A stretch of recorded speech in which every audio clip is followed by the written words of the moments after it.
10 new astronauts, a name for our Orion spacecraft, and a trio of satellites launching to study the sun. Welcome to this week's jam-packed NASA Minute. On Monday, we introduced a brand new All-American class of NASA astronaut candidates. From all over the nation, these 10 explorers were chosen from more than 8,000 applicants. From test pilots to doctors, from engineers to scientists, our astronaut candidates just began a nearly 2-year journey of training.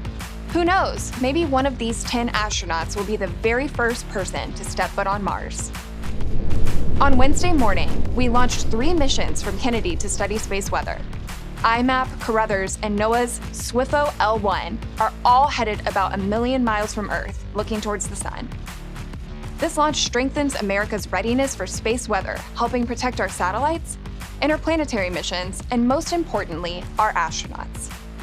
Also down on the Space Coast, we are making steady progress on the hardware for Artemis II, a 10-day crewed mission around the moon launching early next year.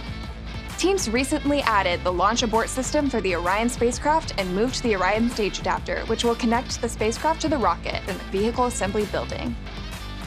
Down in Houston at the Johnson Space Center, media got a closer look at the Artemis II mission and heard from the crew as they trained for their mission.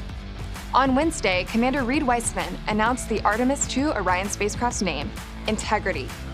The name reflects a core value shared by NASA and the Canadian Space Agency. It speaks to trust, respect, candor, and humility, values carried by the crew, the mission teams, and the global effort coming together to return us to the moon. Over in Alabama at Marshall, a winning team from NASA's Break the Ice Lunar Challenge recently tested their lunar rover in a vacuum chamber. It showed how the rover handles extreme temperatures and terrain, and how it could dig up ice at the moon's south pole. Research like this will be incredibly helpful as we return to the lunar surface in the coming years. On Thursday, we released the first images from NISAR, our joint radar satellite with India. They're an early preview of the amazing science ahead as the mission nears full operations this fall. NISAR's data will help leaders worldwide respond to natural disasters and mitigate other challenges. And finally, NASA's 5th Dream With Us Design Challenge opened today, giving middle and high schoolers the opportunity to submit their ideas for aviation innovations that can benefit U.S. agriculture.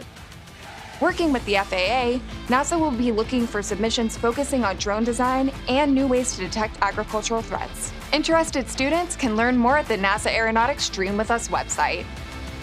And that's a wrap. See you next week.